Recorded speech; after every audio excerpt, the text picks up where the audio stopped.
Okay, good morning, and we're ready to get started here now. Um, Looking over the video from last week, it looks like we finished up um, all that I want to cover on electron transport. So we're ready today to start on bones, which is the old chapter 6. So that's where I'll be going here. This is a new unit. So we finally got cells and metabolism done. I'll tell you that from here on out, this course gets a whole lot more interesting. We're dealing with organ systems that we can relate to, that have a much more practical application to whatever aspects of healthcare you're looking at. That is very relevant to what you're going to be learning later on in life. So there's people like this, but like the last half of the class a whole lot better than the first half. It's much more interesting. So anyway, and that's just not me talking. That's what most people, come December, that's probably what you'll be saying too. Okay, so let's move on. Let's get into bones. Go.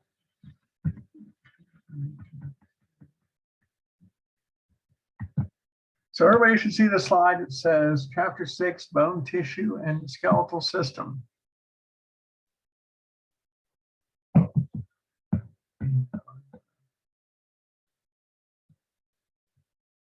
Get us started here now. Okay. You know that we had a skeleton in place when we were 6 weeks old, not 6 weeks after birth, but 6 weeks after conception. At that point, we were about 1 inch long. We'd been in utero for about 5 of those 6 weeks, more or less, because we didn't implant till for a week after. We didn't implant the uterus for a week after conception took place. But in that time, we've grown from a single cell to millions of cells.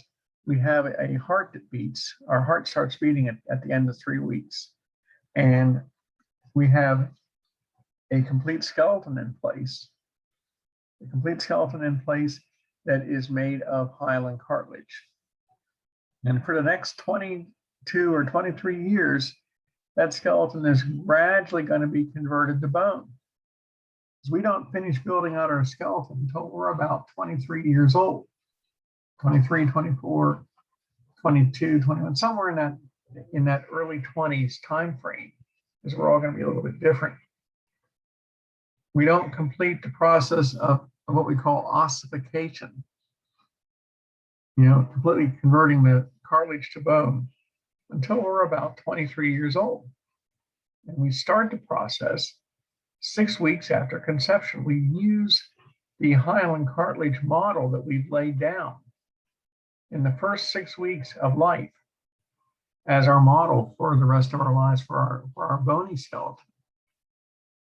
And unfortunately, we don't see our bones enlarge like muscles do.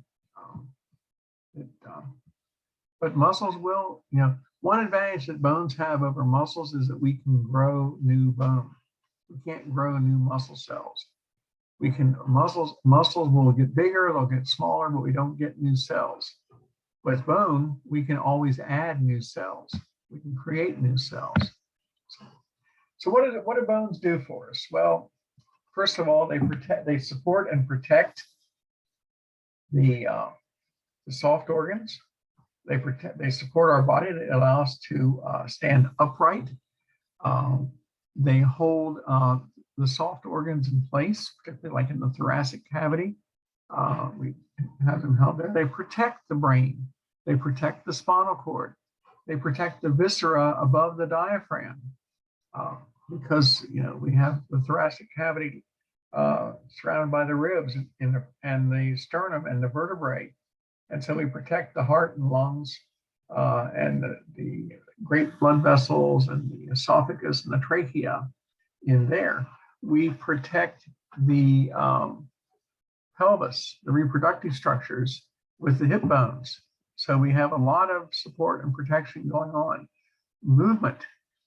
We can't move without our bones. Our muscles are not strong enough to get us to do things. Muscles give us strength for motion, but it's not enough. So we have our muscles attached to our bones so that we use our bones as levers to amplify our strength. And so that's why we have long bones and short bones and thick bones and thin bones, and we have muscles attached to all of them. And that is how we have the strength for motion.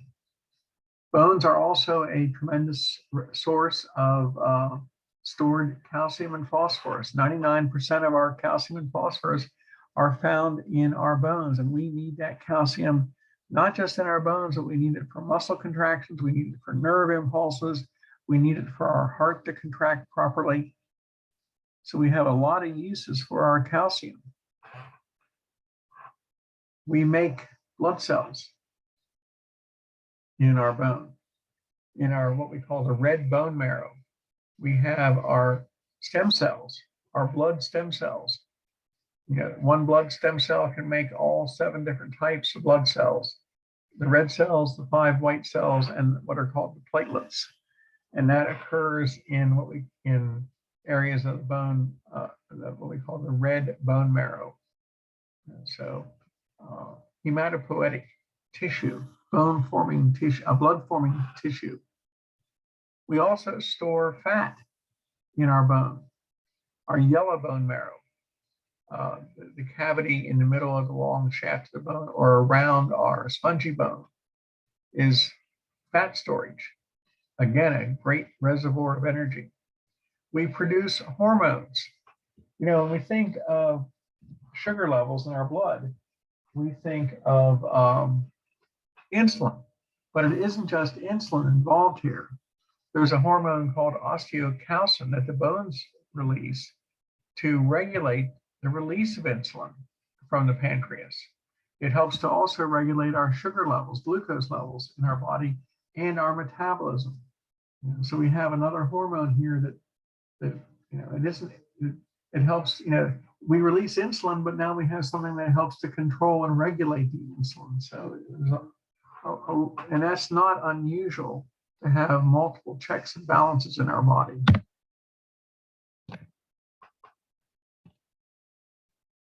And we know from our lab study that bones have different shapes. We have flat bones, like the ribs and the skull bones. We have irregular bones, like the vertebrae. Long bones, I love the definition of a long bone. A long bone is a bone that is longer than it is wide. That means that a phalange is a long bone. Even the smallest phalange from the finger or the toes is a long bone, just like a femur is the longest bone, the largest bone in our body. So any bone that is longer than it is wide is considered a long bone. We have short bones. If we have long bones, we have to have short bones. And the short bones are like the wrist bones, the carpal bones in the wrist, the tarsal bones in the ankle, the sesamoid bones, the ones that are shaped like sesame seeds, like our patella. Our kneecap is considered a short bone or a sesamoid bone. And of course, these are the different shapes. We've seen all these already in lab. Now, if we look at bones, bones are considered organs. They're not just this inanimate, dead mass of calcium and phosphorus. Bones are living tissue. Bones are embedded with millions of living bone cells surrounded by the hard matrix. This, remember, connective tissue's definition is living cells in a matrix with fibers. And there are lots, collagen fibers are woven through the bone for strength. And the matrix of bone is the hard calcium but embedded in the matrix are living bone cells in their own little lacunae, connected to all the other bone cells through tiny canals. So bone is living tissue.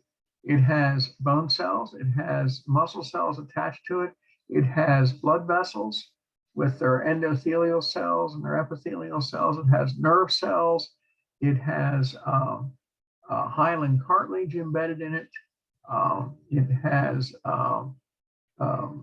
connective tissue, fibrous connective tissue, like at the joints of the skull, or the intervertebral joints of the pubic symphysis. So we have, it meets the definition of a living organ because of its bony tissue plus all the tissues attached to it. Whereas remember, an organ has, two or more tissue types together. So just remember that bone is living tissue. When we look at our skeleton models, we look at pictures of skeletons. Those are just, reproductions of a real skeleton. But a real skeleton was once alive, and it was living cells embedded in here. Now, we can look at bone at 3 different levels. We can look at its gross anatomy. We can look at its microscopic anatomy. We can look at its chemical makeup. Gross anatomy. Bone tends to come in 2 types, spongy bone and compact bone. Compact bone is what we see on every bone. It's the outer layer of every bone. A femur, the outer covering of the femur is compact bone.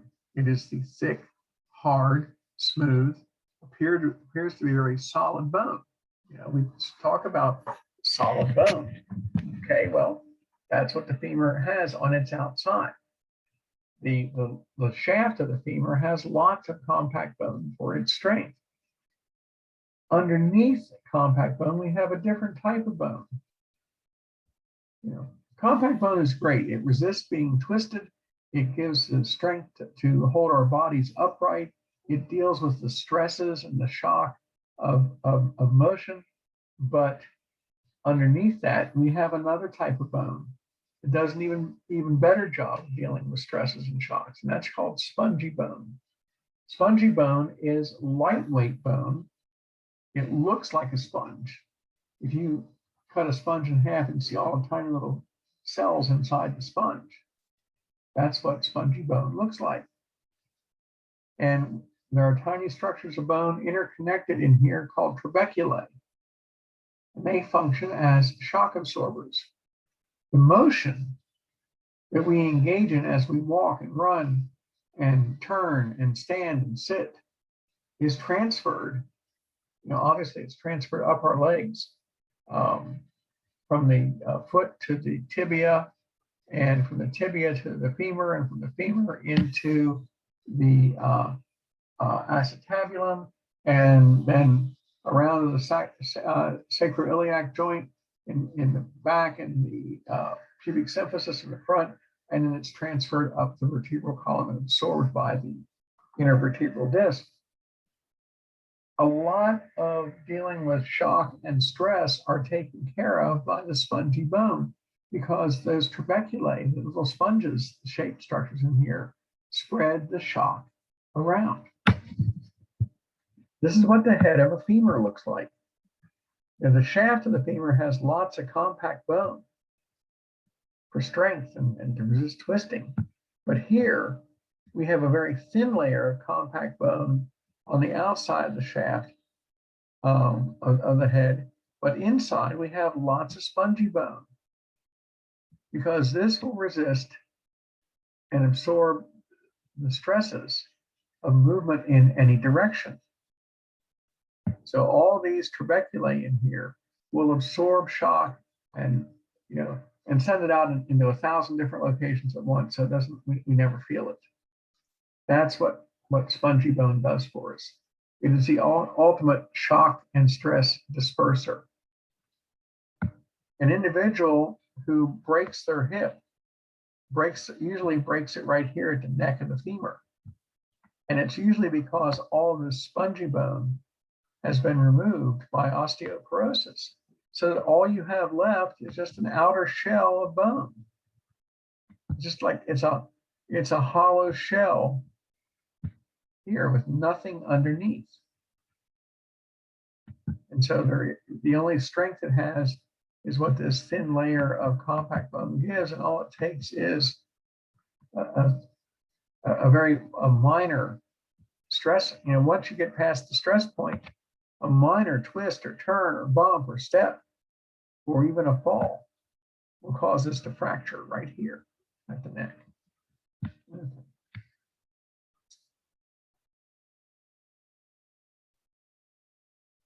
The spongy bone is underneath. Make sure I didn't get too far ahead of myself. There we go. Okay, now, so so our long bones consist of a lot of compact bone in the shaft to give us a support for movement and to hold us upright. The irregular bones form a unique structure called a diploe. It's a sandwich of a thin layer of compact bone, a layer of spongy bone, and another layer of compact bone. It's like a rib has compact bone on its top surface and then its bottom surface, and in the middle is the spongy bone. What this does is that it gives us great strength without a lot of weight. If our ribs were solid, but were mostly compact bone, like our femurs are, if there was very little spongy bone in the ribs, imagine how much more massive the muscles between the ribs would have to be, and our diaphragm would have to be to enable us to breathe. Imagine if our skull was not made up of this diploe structure, this sandwich. Our skull bones would be much thicker. Imagine the size of our neck muscles we would have to hold our head up. Now, it would be perfectly normal to us, but we can achieve the same goal of protecting the brain using this lightweight spongy bone, compact bone, diploe sandwich with this lighter arrangement, as opposed to having a very thick layer of compact bone trying to protect us. Now, so we tend to go for light load-bearing structures that are just as strong as a heavy compact bone structure. And this, oops, there we go. This is what our typical skull bone looks like. You know, like this is the parietal bone up here, and it is one of these spongy bone sandwiches. It's called a diploe. It has a layer of compact bone on the outside, has a layer of compact bone on the inside. It has spongy bone in the middle. The spongy bone looks like this. All those trabeculae will take shock of motion, you know, blunt force shock, and spread it out. You bump your head and it hurts. You bump into something, you have a little bit of shock, a fair amount of pain, because the skin doesn't protect you very much, and you've activated pain receptors and touch receptors and pressure receptors, and you're annoyed because it also hurts too, particularly when you walk into something. But you didn't damage your brain, and you didn't damage your skull, usually, because the shock of any kind of activity like that is spread out here. You know, where we want to have lightweight bones, we still have great protection. We don't sacrifice anything by having this diploe structure. What we gain is a lightweight skull that still does an excellent job of protecting us. The construction industry took a note from this years ago. If you've ever looked at bricks, what do bricks have to do with the skull? Well, bricks these days, you know, usually have a series of holes in I think 6 or 8 holes that run through the middle of the brick to make the brick lighter. The outside edge of the brick is still solid, but the middle of the brick has a series of, I don't know, 6 or 3, 6, 8, whatever. I always forget to count. So it makes the brick light. But bricks made 100 years ago were solid. They weighed twice as much. But engineers, construction engineers figured out that, hey, this lightweight brick will do the same job. So the bricks don't weigh as much, but they're just as strong. The same with concrete blocks. 100 years ago, concrete blocks were solid. They were solid blocks of concrete. Now concrete blocks come with 2 big cavities in the middle. The strength is still on the outside edges, and you're not sacrificing anything by using the lightweight block as opposed to the solid block. The same thing, the idea probably came from our skull.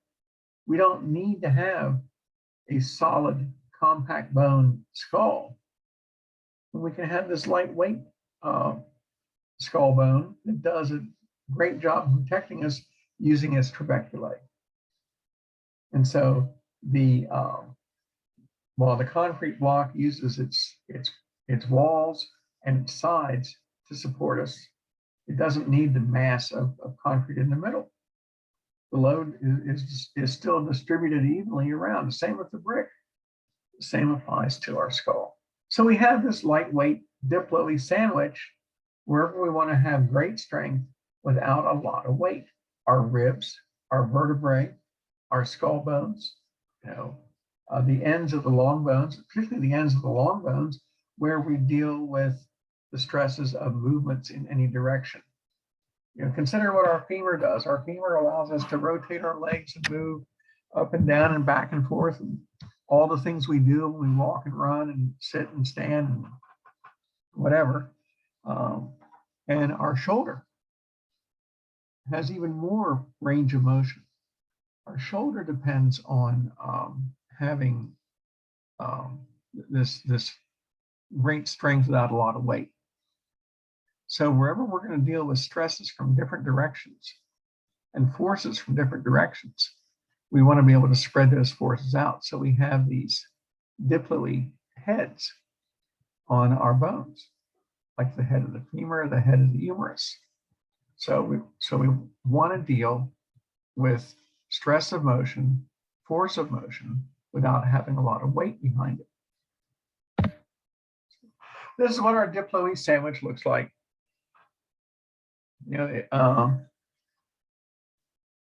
have the compact bone layer on each side with the spongy bone layer in the middle. And it is just as efficient, if probably not more so, than if this were a solid bone, all compact bone all the way through.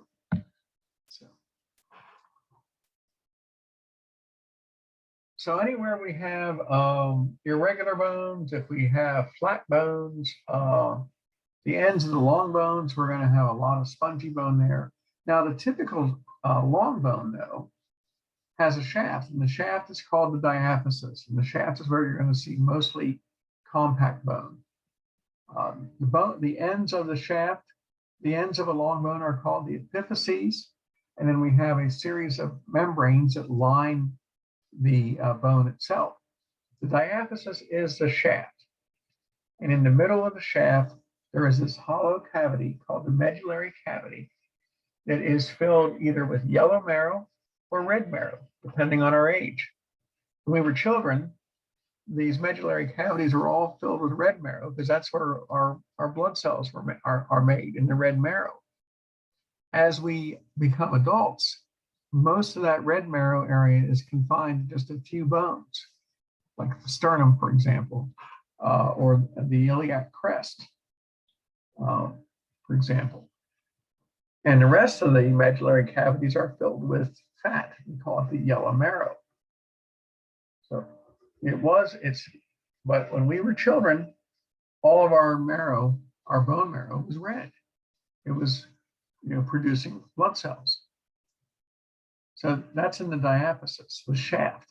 The epiphyses are the ends of the bones. The epiphyses are the growth areas. As we grow to our adult stature, the growth of our long bones takes place at the epiphyses at each end of the shaft. What we had is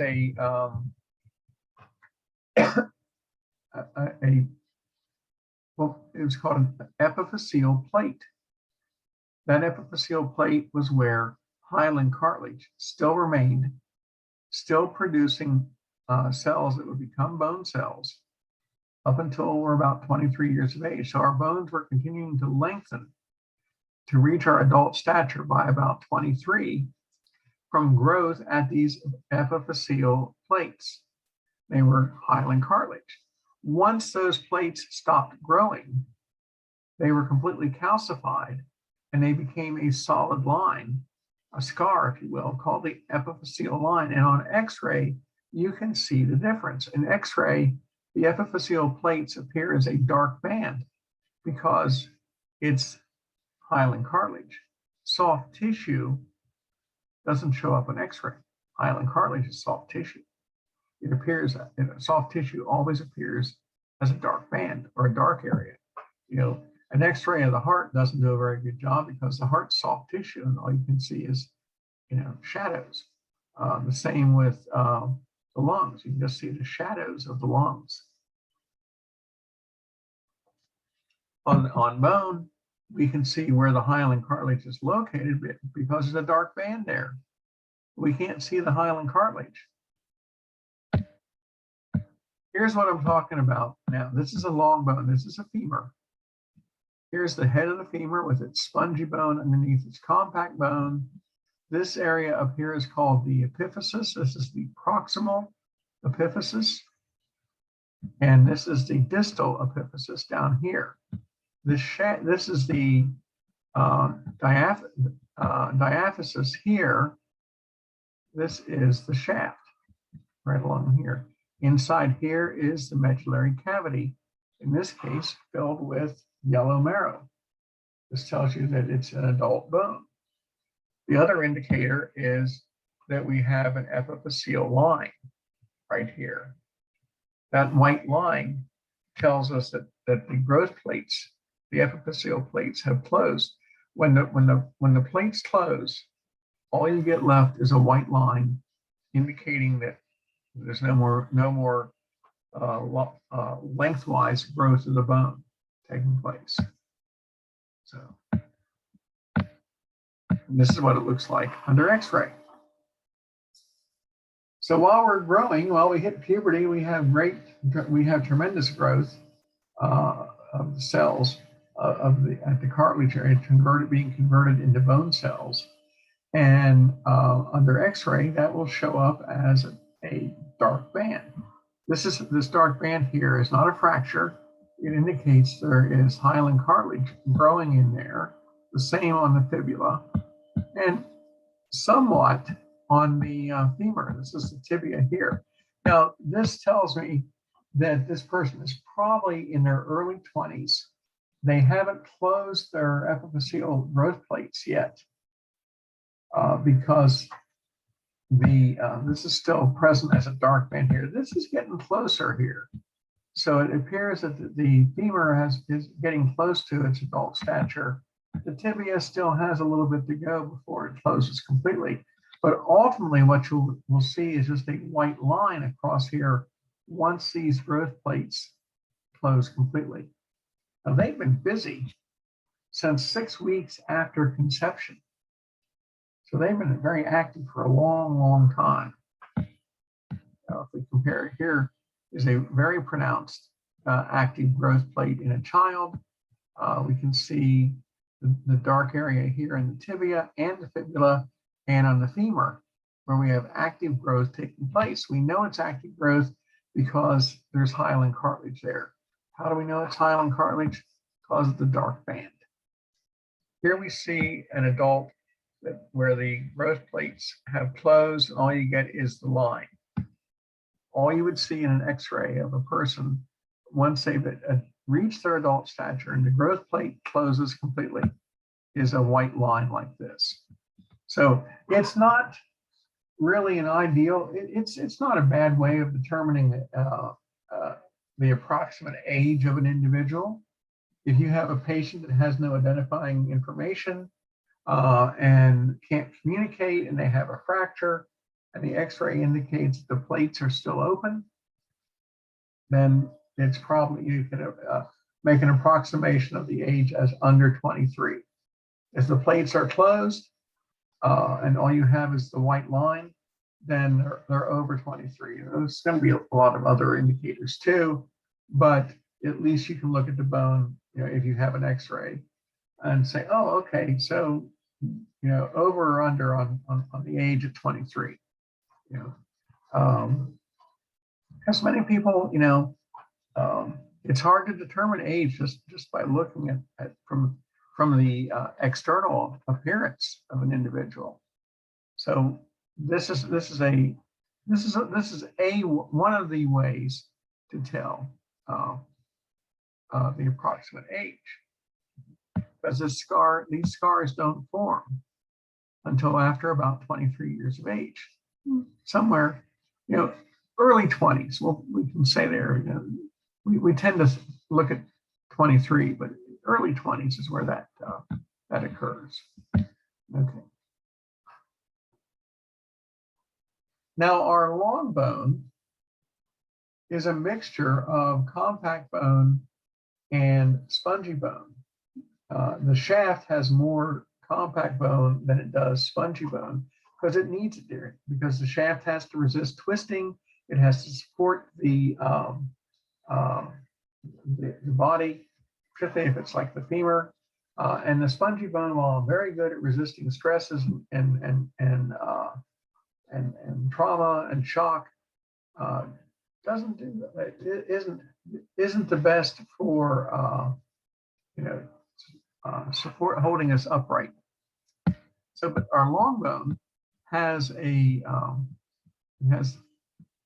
cartilage. It has a layer of the outside called periosteum. The outer covering of the bone is called periosteum. It lines the outer surface of the compact bone. And then we have a layer called endosteum, which lines the inside layer of the compact bone, as well as all of the trabeculae in the spongy bone, as well as all the canals and channels for the passageway of blood vessels in here. So, and if we're at the end of if this is the head of the bone, like the head of the femur or the head of the humerus, or the distal end, where we're going to articulate with another bone, we have another layer on top of the periosteum, where we have the what we call the articular cartilage, where the two bones articulate. That cartilage is to prevent friction. It's sort of like if the synovial membrane fails, we at least have this articular cartilage so they still won't rub together right away. Now, typically, though, our bones, whether or not they have an articular cartilage layer, they will always have two layers of membranes. We have what's known as the periosteum and the endosteum. The periosteum is a white layer of connective tissue. It has a double layer. If you've ever eaten ribs and you're gnawing on the bone, you're just about got all the meat off of the rib, and you're just chewing on it. There's this thin layer of membrane on the bone. That's the periosteum. It's fine. If you want to do that, if you've ever done that. So the periosteum has two layers. The outer layer is called the fibrous layer. It has fibers called Sharpie's fibers that hold that layer to the surface of the bone. It's sort of like Velcro. And this is connective tissue, dense, irregular connective tissue, holds the layer like Velcro there.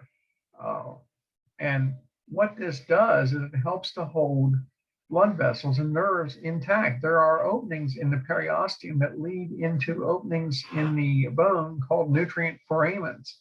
And blood vessels are held in place by the periosteum that will penetrate through this nutrient foramen to go into the bone itself. Because remember, the bone is made up of millions of living cells. The cells are contained within their own lacunae in the matrix, but they're still living cells.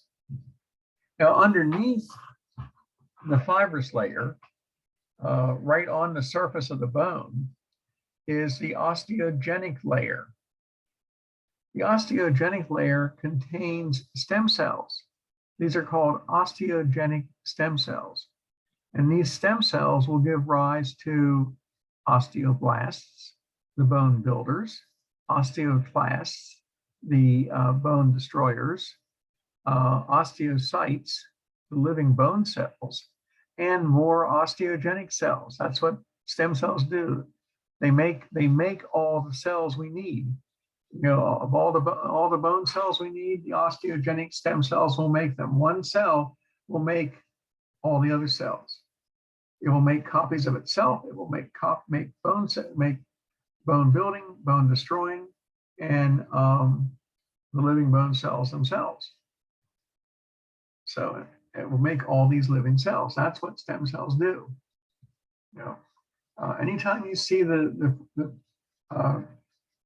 suffix genic or genesis, it means creating. In this case, it's bone creating cells. That's what stem cells are. They are fill in the blank creating cells. We have blood stem cells that make all 7 blood cells. We have the stem cells in the testes and in the ovaries that are the spermatogenic cells or the osteogenic cells that are going to create the eggs and the sperm. So these are the creating cells, the stem cells. So anyway, the osteogenic layer is the layer underneath the fibrous layer. And that opening into the bone itself will go through the osteogenic layer too. So we have these 2 layers of the periosteum held in place by this Velcro-like Sharpie's fibers. We also anchor our tendons and our ligaments to the periosteum. Like the deltoid tuberosity is the point of attachment of the deltoid muscle. Remember that we talked about that we look at muscles today in lab and tomorrow in lab and Thursday in lab. We're going to see where a lot of these muscles do attach to the bones. Our tendons and ligaments attach are where the muscles are going. The tendons attach to the bones on the periosteum. Remember, muscles don't pull on the bone, muscles pull on their tendons, which pull on the bones. So this is what the whole thing looks like. There's our there's our shaft. There's our medullary cavity with our yellow bone marrow in here. It's a great reservoir for energy. It's all stored fat. We have the outer layer is the of the periosteum. Right here we have the fibrous layer. This is the Sharpie's fibers here, again like Velcro. Underneath that is the osteogenic layer. Here we have an artery penetrating through the nutrient foramen right there. Here we have our compact bone in this area. Our endosteum lines this region in here and lines all the spongy bone that might be found around the medullary cavity.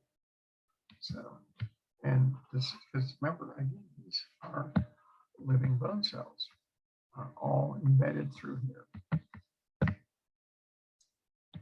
The endosteum is the counterpart to the periosteum. It's internal. It lines the internal structures. It lines the inside of the compact bone. It lines the trabeculae of the spongy bone. It lines the nutrient foramen and any of the canals that pass through the bone. It also contains the osteogenic cells that can make all 4 of the bone cells that we need. It's endosteum because it's internal. So just like, the lining of a, of the serous membrane, the cells on the surface of the, the cells on the outside of the small intestine are endothelial cells because they're not exposed to the outside. So anyway, this is endosteum. It's very similar to the periosteum, only it's internal. Now, red bone marrow, is very, very important to us. Red bone marrow is found in the medullary cavity. It's found in spongy bone. It's found in the diploid, the spongy bone and the diploid. As adults, that's the only places where we tend to have it left. In the sternum, in the ribs, in the iliac crest, in the heads of the humerus and the femur, and I think it's the flat bones of the skull too. Those are the only places we have left. If you've ever had an X-ray and they put the lead apron over you, the lead apron usually will cover from the groin area, the inguinal area, all the way up to your neck, in some cases, or depending on what kind of X-ray you're having. It's not just to protect the ovaries or testes, it's also to protect the blood-forming cells in the sternum. As an adult, most of our blood formation takes place in the sternum and in the iliac crest, and that's about it. When we were children, our red bone marrow was everywhere. All the marrow in our bones was red, making blood cells. And so that gradually transitions into fat storage and becomes yellow marrow later in life as we become adults. And our red bone marrow is confined to just a few places. Now, the nice thing is that if we have a need for greater blood cell production, we can start converting that yellow marrow back to red marrow. We have to have some condition that would drive that, but we can do that. We can convert back from fat storage to blood cell production. But we try to protect the blood forming cells in our bones when we're exposed to ionizing radiation. So you stand behind, you have a lead apron over you or whatever when you have an X-ray, so that you don't damage the blood forming cells. So there's what our bone marrow looks like right in here. It's we have the yellow marrow here as an adult bone, but the red marrow here at the ends of the long bone on either end. There's our red marrow up there, like at the head of the femur, in the spongy bone up there, the head of the humerus, and in the diploid structures. And that's pretty much it as an adult. This is what it looks like. This is the head of the femur. We see the outer layer of the compact bone. We see the spongy bone inside here. There is still some yellow marrow present, and there's a lot of red marrow. So the hematopoiesis is the term we use for blood cell production. And so this is our head right here. So this is one of the big blood cell production areas for us. Now, microscopically, because we're going from gross anatomy now we're going to microscopic anatomy. We have 4 osteo fill-in-the-blank cells. We have 4 bone cell types that show up here. We have osteogenic cells, which make the other 3 plus other osteogenic cells. We have osteoblasts, osteocytes, and osteoclasts. The osteocyte is the bone cell. Whenever we have the suffix "cyte," we're dealing with a cell. So it's a osteocyte is a living bone cell. The osteoblast is the cell that lays down the matrix. It's a living cell which lays down the bone matrix. The osteogenic cell is the stem cell that's going to produce the other ones. And we have the osteoclast, which is the bone breaker. Osteoblast, the B, think of this as the bone builder, builds the matrix. The osteoclast is the bone destroyer. It dissolves the bone. It has got lots of lysosomes present in it. It slides right across the bone and dissolves the bone to release calcium. And we have the living cells, the osteocytes, and we have the stem cell, which makes a copy of itself and the other three types. So these are the 4 cells that you see microscopically in here. So osteogenic cells, they differentiate into osteoblasts or other stem cells or osteoclasts or osteocytes. Osteoblasts are laying down the osteoid, the matrix. The osteoclasts are the bone dissolvers, and the osteocytes that don't divide anymore. They are trapped in their lacunae. They live inside their lacunae in the matrix. They are connected to all other cells around them. They communicate and they receive nutrients and oxygen and send out waste products through these little canals that they're trapped into, these lacunae they're trapped in. And this is what an osteoclast looks like. This is the osteoclast right here. It has a ruffled edge here. It looks like little fingers sticking out. It slides across the surface of the bone, dissolving the bone as it goes along. That's what it does. Here's an osteocyte. Here's a living cell inside a lacunae. There's the matrix of the bone. And here comes the osteoclast dissolving that bone to get the calcium, because we have a greater need for calcium than from the bone. Or maybe we're remodeling that bone, because we remodel bone all the time.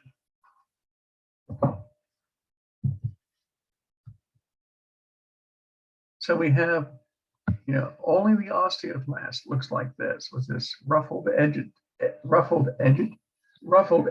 here. It sort of, if you've ever seen one of those devices, those machines on the road that grinds up asphalt, that's sort of what this is like. It goes down and takes out a whole section of asphalt as it goes along and throws out the asphalt behind it into a container. That's what an osteoclast does to our bone. It just grinds up the bone and pulls the calcium out. The compact bone, if we look at this from a microscopic perspective, and this is, this is sort of, these are unusual. These osteoclasts are unusual because, they have lots of lysosomes in there to dissolve away this bone. They're very specialized cells. Now let's take a look at the osteocytes. These are the other living, these are all living cells. The osteocytes are trapped inside their lacunae. Now, we find this in the compact bone, where the cells are trapped in their lacunae. We call it lamellar bone. The other term for compact bone is lamellar bone, because the rings that form, we lay down our bone in rings, like rings of a tree, and those are called lamellae. So we call this lamellar bone or compact bone. We have what are known as osteons, which are these columns that run up and down through the length of the whole bone.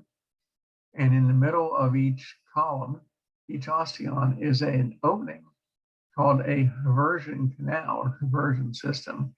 We have little tiny canals that run throughout the osteon. The canals and canaliculi, or even tinier canals, and the lamella. These osteons, these lamella that run up and that these layers of bone also have interstitial lamella and circumferential lamella to fill in gaps. That's, it's hard enough saying circumferential. So this is an osteon. It's a column of bone. The length, our long bones are made up of columns of bone. Imagine if you had a bunch of Sharpies, round Sharpies, and you had a whole bunch of them in your hand, or a whole bunch of straws in your hand. You had like 30 or 40 straws in your hand. And so that's what each one of those straws represents an osteon. The osteon of a bone, of a long bone, runs the length of the shaft up and down in the compact bone. It's a circular structure made up of layers of bone laid down in lamellae. So this is an osteon right here that we see. This is the whole bone. This is the osteon. This is a segment of this bone right here. This is the shaft of this is the shaft of a femur, made up of all these osteons running up and down in this shaft. And we don't see that when we look at it. We look at a bone, we don't see the individual osteons. But imagine these like all these straws holding in your hand now. And the osteon has layers. The layers are the lamellae. As the bone grows, it lays down, each osteon lays down more and more layers, trapping bone cells, osteocytes, in these little dark spots here. These dark spots are the lacunae containing the osteocytes. These little lines here are the canals. So here is our Haversian canal in the middle, where an artery and a vein and a nerve go up and down, and then those connect to all the other cells. This is an osteocyte trapped in its lacunae, but it can connect to all these other cells. It has extensions that go out and reach out to other cells. And so they're all communicating with each other, not only in a circular pattern on the lamellae in the layers, but also up and down. And so we see the layers, the lamellae layers, form as we build our bone. It looks like the rings of a tree. So each ring is a lamella. We lay it down, and it's the matrix with the bones trapped, with the bone cells trapped in here. In our spongy bone, we still have the lacunae, and we have the osteocytes in the lacunae and here in the trabeculae. They're still communicating with everybody else. Over here is this structure here is the center of our bone, or the center of the osteon here. Now this is the center of the bone. Yes, this is the center of the bone. This is the medullary cavity right here. Now, the osteon has the lamellae.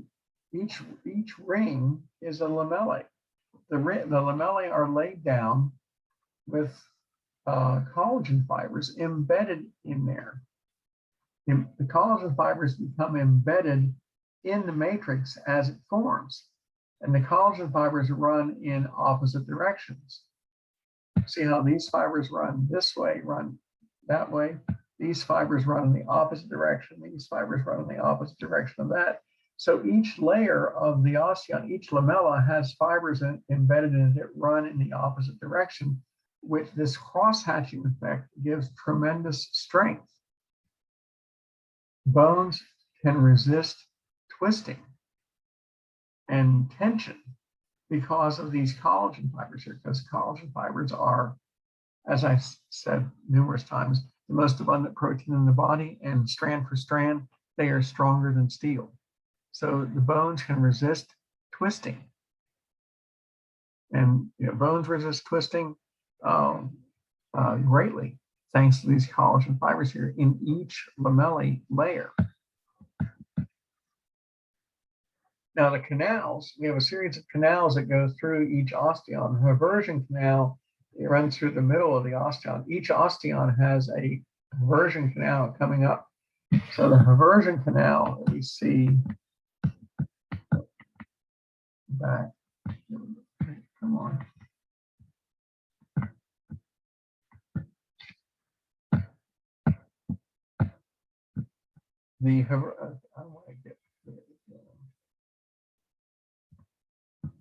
This is the reversion canal of that particular osteon.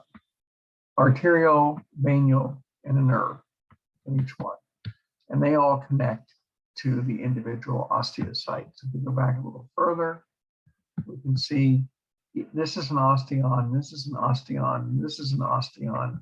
Each osteon has a central canal, a reversion canal that connects to all the other ones in all the other osteons.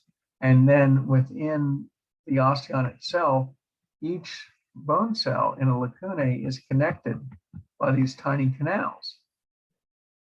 So nutrients and waste products and oxygen and CO2 can be exchanged within these cells through these various little tiny canals. So now let's move back here now. So the central canal runs through the middle of each osteon. That's called the reversion canal. We have the perforating canals that come in from the surface of the bone. These canals are lined with endosteum. They penetrate from the periosteum through the nutrient foramen, and then they penetrate the bone into each osteon, forming the reversion canals that run up the middle of each osteon. Oops. So the lacunae are the bubbles that form when the osteoblasts are laying down matrix. They trap themselves in this matrix. The osteoblasts are busy laying down the matrix. The osteocytes form or are trapped in the lacunae. There are tiny canals called the canaliculi that connect lacunae to each other and to the central canal. They connect all these living cells, the osteoblasts and the osteocytes, connect to each other by extending their cell membranes to the other cells, and they connect through gap junctions. The canals are going to form when the matrix hardens. And all osteocytes communicate to each other. They can respond to stresses on the bone. They can say, hey, we need to make more bone because we're getting stressed. We're lifting more weights or we're not lifting more weights. We don't need as much bone as we did before. And we can exchange nutrients and we can get rid of waste and gases and whatever we need through these little tiny canals. I think I just said that already. So there are the osteocytes inside the lacunae. There are the canaliculi canals, and these are the cytoplasmic extensions to the other cells. And they, when they reach each other, they communicate through gap junctions so that we don't have to waste time going through the surface of the cell membrane. We communicate directly into each other's cells. Okay. Now the other type of lamellae, because if you're holding a bunch of soda straws in your hand, that doesn't form a nice smooth outer edge. Those round straws are going to, they're going to form a bundle, but they're not going to have a nice smooth outer covering. So what the bone does, since that's what the osteons look like, the osteons are these columns that run up and down in the bone, we surround the outer edge of the bone underneath the endosteum with lamellae that run all the way around. We call that the circumferential lamellae that run the entire surface directly underneath the periosteum. They form a circular band around here on the shaft of the diaphysis. Right underneath the periosteum, there's the periosteum. There is the circumferential lamellae right there, running all the way around. Again, protecting against twisting and torsion. The interstitial lamellae fill in the gaps where so we have this round layer of lamellae that surrounds the entire shaft. And then we have the osteons in the middle, and then all the spaces in between are filled up with interstitial lamellae to close off the gaps, to fill in the gaps. Because if we have a gap, we have a weak spot. We don't want to have a weak spot. So we fix it by filling in these spaces. These lamellae are not part of the osteons, but they still contain bone cells. A lot of these are left over from osteons that were sliced and diced. See, because every time we remodel bone, we're going to break down existing bone. And if we break down an osteon, we don't take it all out. So whatever's left over can become this interstitial, this fill in the gap lamellae.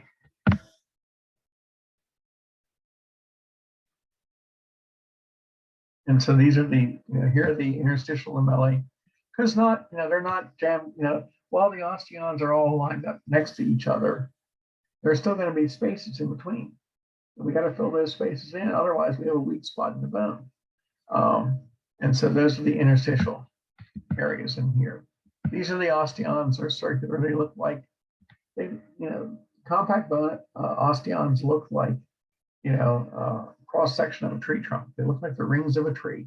So now spongy bone microscopically is a little bit different.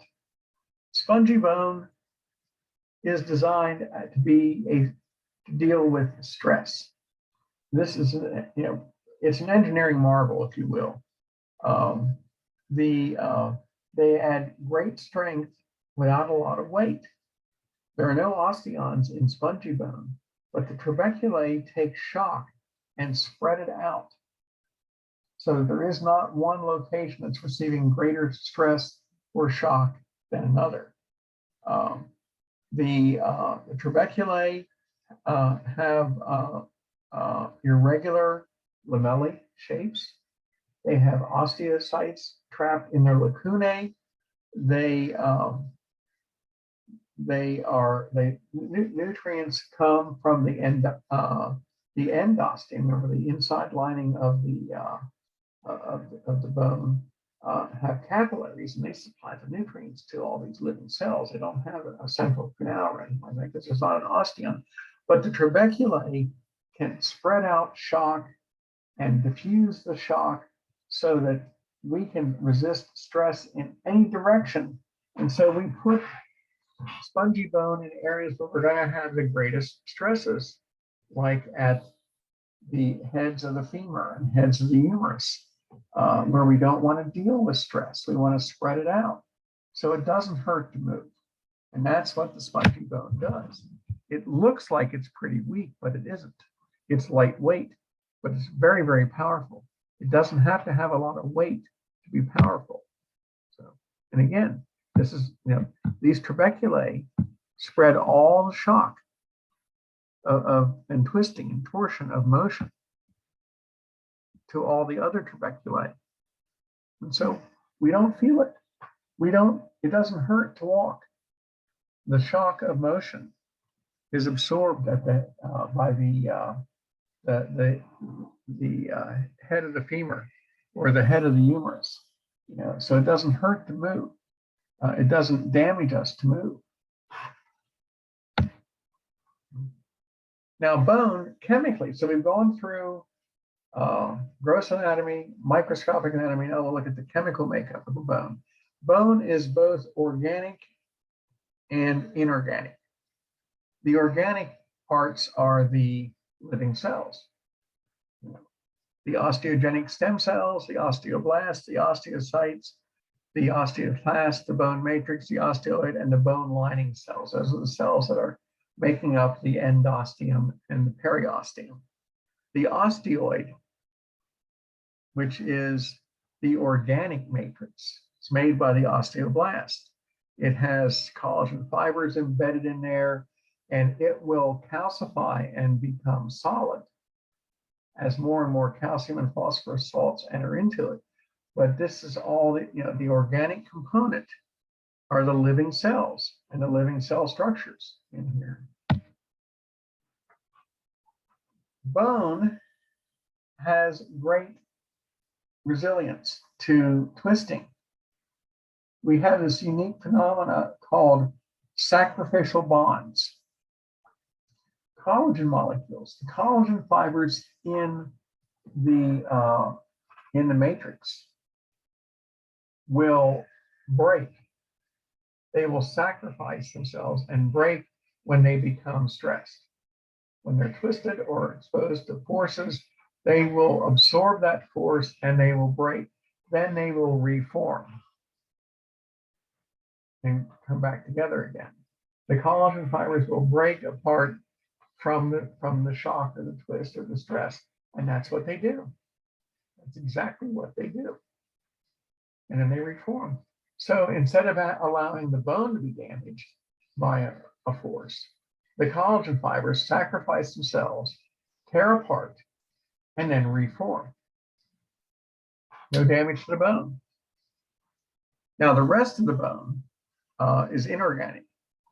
65% of the bone is inorganic. It is phosphate and calcium wrapped around collagen fibers. Bones are very hard. They resist compression. They resist twisting. Bone is half as strong as steel in being compressed. It's in resisting compression. Tension-wise, it is as strong as steel, and it will last a long, long time. Bones survive for hundreds of years after death. It doesn't take long for the organic tissue of a body to decompose. That decomposition starts almost immediately after death. Bones will last for hundreds of years. And you can examine a skeleton from 100 years, it's 100 years old, and you can determine the gender of the individual. You can determine how tall they were. You can determine the age of the individual. You can even determine their nutrition. You can determine what they ate by the way the aspects of the bone. You can determine what they did and maybe how they died, particularly if it was through some sort of trauma. You can look for marks in here on that. You can find certain types of poisons embedded that remain in the bone, for years and years. Forensic pathology can examine bones that were exhumed, that have been buried for 10 years, and look for traces of arsenic in there. Arsenic is one of those poisons that just loves to go into calcium and stay there. And it will show up years later in the bone. There's no statute of limitations on murder. And so a person that murders somebody with arsenic could eventually be detected by looking at the bones.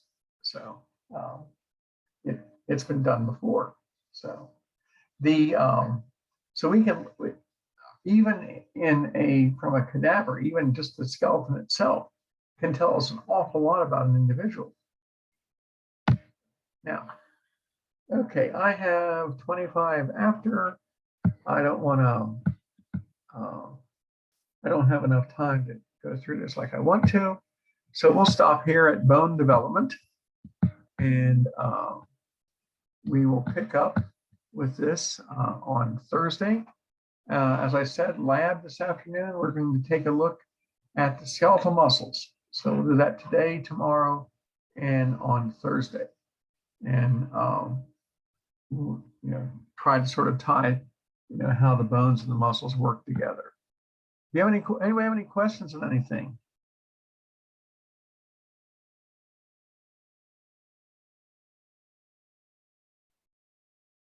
Oh, okay. Could you put a list of things needed to study on the Bone Box website? Yes, I'll be glad to look at that and pick out the ones that you need to remember. I can do that for you today. So, any other questions? That was a good question. Thank you. Okay, then I'm going to get us out of here. If you have another question, shoot me an email and I'll be glad to get back to you.